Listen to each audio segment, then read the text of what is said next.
Rồi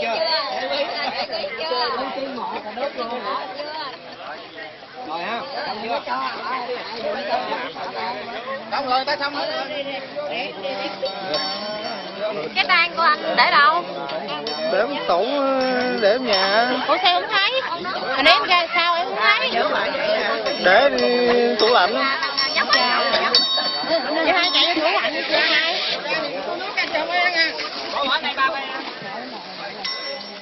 Rớt.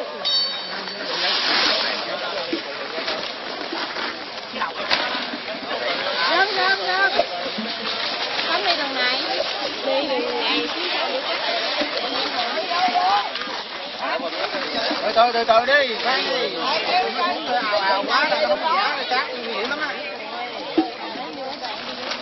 Đừng tình đổ sao nhiều quá.